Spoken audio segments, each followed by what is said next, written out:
የአዲስ አበባ ከተማ ከንቲባ ክብርት አዳነች አቤቤ ስለሰጡን እድል በጣም እናመሰግናለን። እናመሰግናለሁ።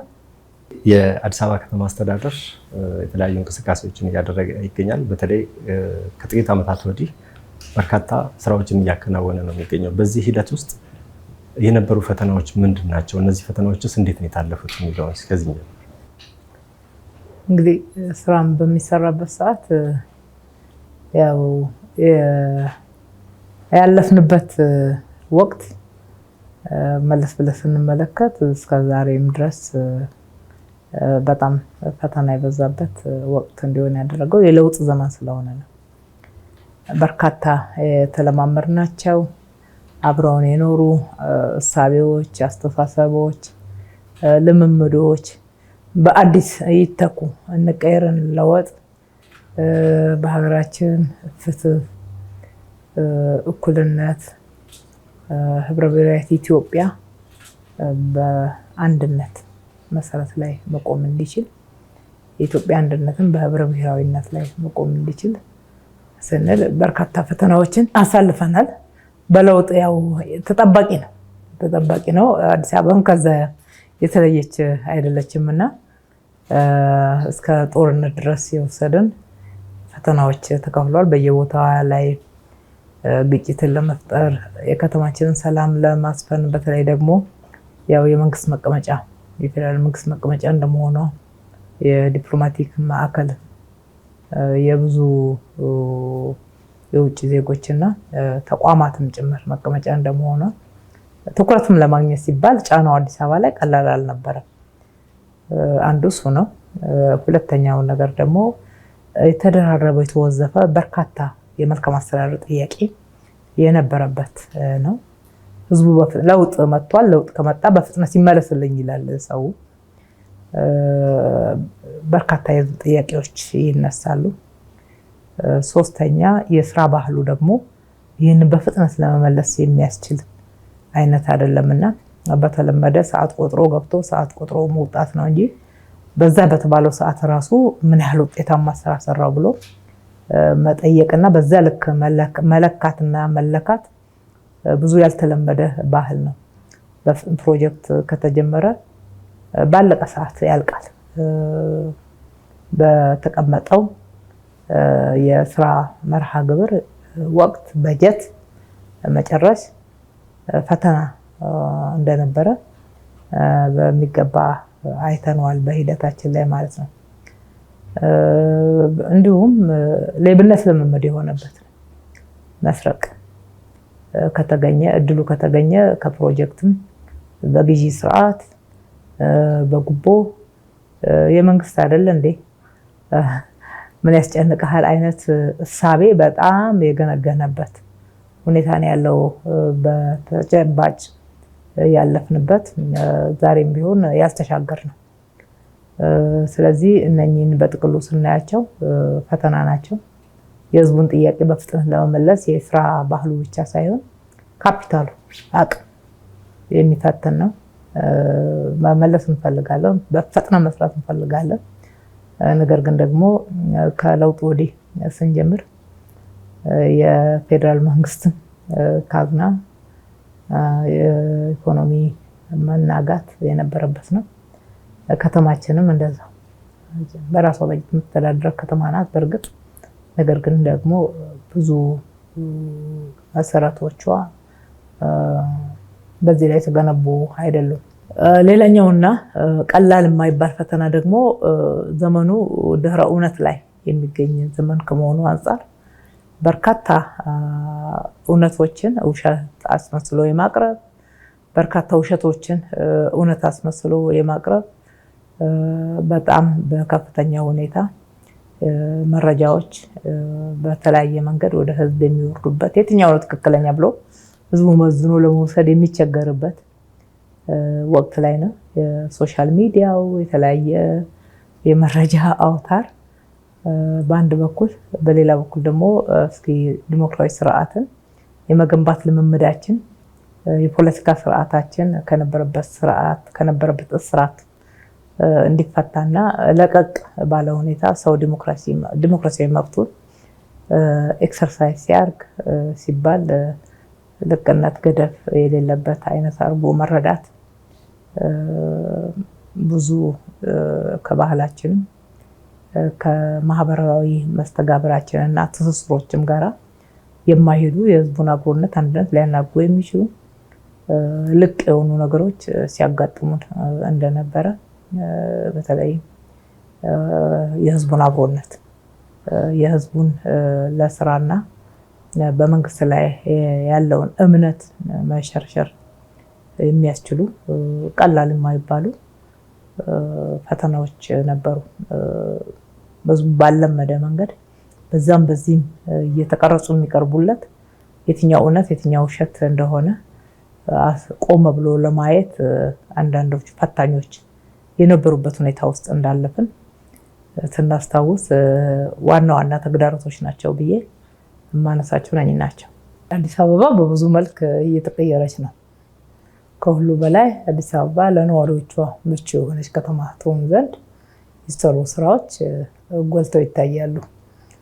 የጽዳት ከቆሻሻ ከተማችንን የማጽዳት አረንጓዴ ልማት ልባሱን ስናየው 2010 አካባቢ የነበረው እስከ 2011 2.8 ነው። 2.8 እጅ ነው። አሁን ከ20 በላይ ደርሷል። 30 እጅ ለማድረስ እየጣርን ያለነው። ይሄ ማለት በሰው ጤና ላይ አጠቃላይ በአካባቢ ጥበቃና በአየር ንብረት ላይ ትልቅ ተጽዕኖ ሊያሳድር የሚችል ከተሜነትም የሚለካበት አንዱ መስፈርት ነው። በሌላ በኩል የሰው ተኮር ስራዎቻችን ናቸው።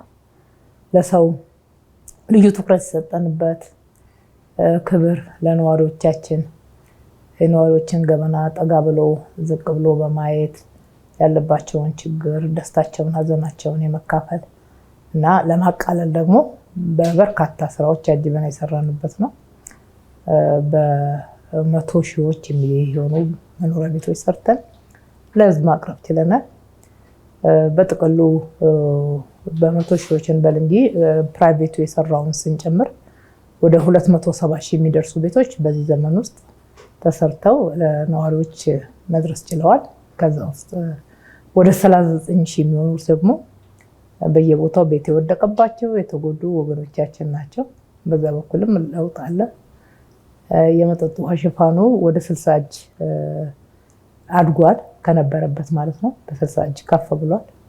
የመንገድ ሽፋኑ ከነበረው ቀድሞ ካለው በከፍተኛ ሁኔታ ተሻሽሏል። የመንገድ ደረጃውም ጥራቱም መንገድ ለሰው ብቻ ሳይሆን መንገድ ለተሽከርካሪ ብቻ ሳይሆን ለሰውም ለሞተር አልባ ትራንስፖርትም ብለን በዘመናዊ መንገድ መገንባት የጀመርንበት ትልልቅ መንገዶችን የሰራንበት ነው።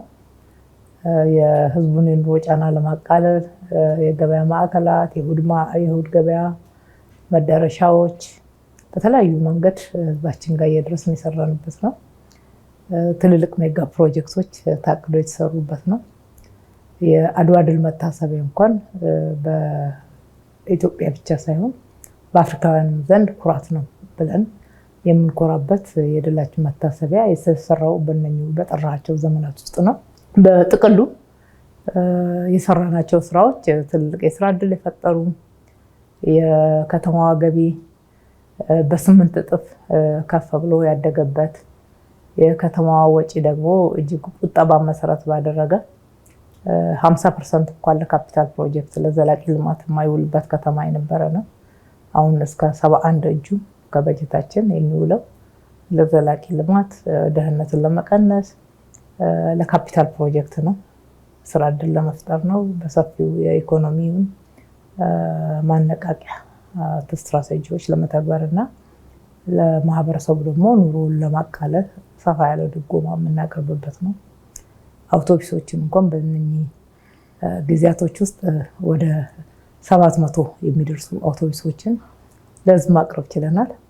በዝርዝር ለማውራት ከዚህ በላይ ጊዜ ይጨርሳል። በአጠቃላይ ሁለንተናዊ ማለት ይቻላል ሁለንተናዊ ለውጦች አዲስ አበባ ላይ መታየት የጀመሩበት አመታት ናቸው። መተውም ደግሞ እነኚህ ለውጦች በሰው ህይወት ላይ ለውጥ ያመጡበት ህፃናት ተመግበው ቦርቀው የሚያድጉባት ከተማ በእኩልነት መንፈስ አእምሯቸውም እየተመገበ አካላቸውም እየተመገበ በጥሩ የስነ ልቦና በሀገር መውደድ በእርስ በርሳቸው የእኩልነት ስሜት የሚያድጉባት ከተማ እንድትሆን ለድሃውም ለሀብታሙም ልጅ እኩል አክሰስ እኩል እድል የሚያገኙባት ከተማ እንድትሆን ማድረግ ችለናል ብዬ አስባለሁ። ምንም ገቢ የሌላቸው የከተማችን ነዋሪዎች በቀን አንድ ጊዜ እንኳን ምግብ ለመመገብ የሚቸገሩ ሳይሆን በአይናችን ያየነው ከቆሼ ላይ ከቆሻሻ ገንዳ ላይ ምግብ ጭምር አንስተው የሚበሉ ክብራችንን ጭምር የሚያዋርድ ከፍተኛ ችግር ውስጥ የነበሩ የከተማችን ነዋሪዎች አሁን ወደ 36,000 የሚሆኑ የከተማችን ነዋሪዎች ትኩስ ምግብ እጃቸውን ታጥበው በቀን አንድ ጊዜ መመገብ የቻሉበት ነው። ይሄ ምግብ ብቻ ሳይሆን ክብርም ፍቅርም ያገኙበት ፕሮግራም ነው። በሌላ በኩል ደግሞ አሁንም ሰው ተኮር ነው የምንለው የተማሪዎች ምገባ ነው። ተማሪዎች ምገባ ብቻ ሳይሆን ልጆችን በትኩረት የማስተማር ትውልድ ላይ ኢንቨስት የማድረግ ለትውልድ ትኩረት የመስጠት ጉዳይ ሰው ተኮር ውስጥ የሚያዝ ነው። ልጆች በቀን 2 በየትምህርት ቤቱ ይመገባሉ። በአሁኑ ሰዓት ወደ 1 ሚሊዮን የተጠጋው ቁጥር ነው አዲስ አበባ ላይ በምገባ ፕሮግራም ተይዘው ያሉ ተማሪዎች። ከዚህም አልፎ የትምህርት ቁሳቁስ መማሪያ ቁሳቁሶች ዩኒፎርማቸውን ያለ ወላጅ ጫና ያለ ወላጅ ሀሳብ መንግስት ኃላፊነቱ ወስዶ ያቀርባል ማለት ነው። በሌላ በኩል ደግሞ ይሄ አዲስ አበባ እንግዲህ ብዙ እርጅና የተጫጫናት ከተማ እንደነበረች እናውቃለን። አሁንም ገና በተሟላ ሁኔታ ከእርጅናው አልወጣችም፣ ግን እየሮጠች ነው ለመውጣት። ይሄ የከተማችን እርጅና በከፍተኛ ሁኔታ ጫናው ነዋሪው ላይ ነው።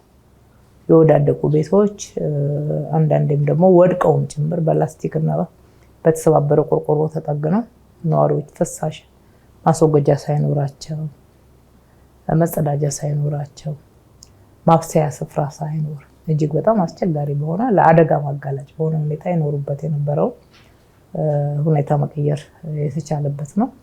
39,000 አባወራ ማለት ቀላል ነገር አይደለም። ይሄን ያክል ቤት ወደ ዘመናዊ የመኖሪያ አካባቢና ዘመናዊ የመኖሪያ ቤት በመቀየር ቤት ሰርተን የነዋሪዎቻችን ንጹህ ቤት ውስጥ ንጹህ አካባቢ መኖር እንዲችሉ ያስቻልንበት ነው። ሰው ተኮር ስንል በህይወትም ላይ የሚያመጣው ለውጥ አለ። በሌላ በኩል ደግሞ የክብርም ጉዳይ ነው፣ የጤናም ጉዳይ ነው። በየቦታው በዚህ በቆሸሹ ቆሻሻ አወጋገድ ስርዓቱ የተበላሸ እንደውም የሌለ ቦታ ላይ መኖር ለብዙ ጤና ጠንቅ የሚዳርግ መሆኑን ፒያሳ ምስክር ናት። በርካታ የፒያሳ ነዋሪዎች የአስም ተጠቂዎች እንደሆኑ መረጃችን ያሳያል። ከዚህ ጋር የሚያዙ ከዚህ ውስጥ የማውጣት ጉዳይ ነው። ሰው ተኮር በምንልበት ሰዓት የምንሰራው ለሰው ነው። ሰው ነው ተጠቃሚ መሆን አለበት። በምንሰራቸው ስራዎች ውስጥ ሰፋፊ የስራ እድሎች ፈጥረንበታል። በሚሊዮን የሚቆጠር የስራ እድል ፈጥረናል። በዚህ በፈጠርነው የስራ እድል ውስጥ የሰው ህይወት ነው የሚቀየረው። በሴፍትኔት ብቻ በመቶ ሺዎች የሚሆኑ የከተማችን ነዋሪዎች ተሸጋግረዋል። በእነኚህ ባለፉት 5 እና 6 ዓመታት ውስጥ ማለት ነው። በዛ ውስጥም ገቢ አግኝተው የራሳቸውን ህይወት መምራት በስራ እድል ተጠቅመው ከተረጂነት ወደ አምራችነት የተሸጋገሩበትን አጠቃላይ ሁኔታ ስንመለከት በእርግጥም ደግሞ ለሰው ትኩረት መሰጠቱን ለሰው ህይወት የመጣውን ለውጥ በሰው ህይወት ላይ የመጣውን ለውጥ ቆጥረን ማየት የምንችልበት ነው ማለት ነው። ነበረ ያየ ኑሯቸውን ጓዳቸውን ያዩ ቅድም ያልኩት ያኗኗር ሁኔታ ውስጥ ያሉ ማህበረሰቦች ናቸው በልማት ተነሽነት ተነሱ የምንለው። አልፎ አልፎ አንዳንድ መዋቅራዊ ፕላኑን በተቃርኖ የተሰሩ ግንባታዎች ይነሳሉ። ከተማችንን ስናስተካክል ከተማው ለአደጋ እንዳትጋለጥ ሲባል። ከዛ ውጪ ግን 95% በከተማችን ላይ በመልሶ ማልማት ለልማት ሲባል ተነሱ የምንለው የግድ መነሳት ያለባቸው ኑሮ አይደለም የሚኖሩበት የነበረው ቦታ። በከተማ ውስጥ ያለ ፍሳሽ ስርዓት ያለ መብራትና ሌሎች የመጸዳጃ ቤቶች፣ የማብሰያ ቦታዎች አገልግሎት ምንም አይነት የጋራ መገልገያ ክፍት ቦታ በሌለበት ሁኔታ መኖር ከባድ ነው። የጤናም ጉዳይ ነው። ህይወትን ለአደጋ የሚዳርግ ነው። ከዚህ ውስጥ ነው ነዋሪዎች የወጡት። የት ደረሱ ለሚለው እንግዲህ ሰው በደንብ የሚያውቀው ገላንጉራን ነው። አቃቂ 2 ነው ያለው። 2 ሳይት ነው ያለን አቃቂ ላይ። እዚህ ሲሲአርዲ አካባቢ አንድ ሳይት አለ፣ በተገጣጣሚ ቤቶች የተሰሩ። ገላንጉራ አለ። እዚሁ ልደታ ቤተክርስቲያን አጠገብ ወደ 7 ህንፃዎች ተሰርተው የልማት ተነሺዎች የገቡበት አለ። ጉለሌ እንጦጦ ጫፍ ላይ በጣም የሚያምር መንደር የተቀናጀ ልማት የተሰራበት ነዋሪዎች የገቡበት አለ። አራብሳ ለሚኩራ አካባቢ ሰፊ ወደ 15 ህንፃዎች አንድ አካባቢ የገነባ ነው አለ። የካ፣ ፈረንሳይ፣ አየር ጤና አካባቢ አሉ። እነኚህ የምጠቅሳቸው አካባቢዎች ሁሉ ላይ ከተለያየ ቦታ አይደለም የገቡት። ማህበራዊ መሰረታቸው እንዳይናጋ እንዳይበጣጠስ በጋራ እቁባቸውን፣ እድራቸውን፣ ማህበራዊ ትስስራቸውን ይዘው እንዲገቡ ነው የተደረገው። እነኚህ ነዋሪዎች እኮ እውነትን ይናገራሉ። ከነሱ አንደበት አንሰማም።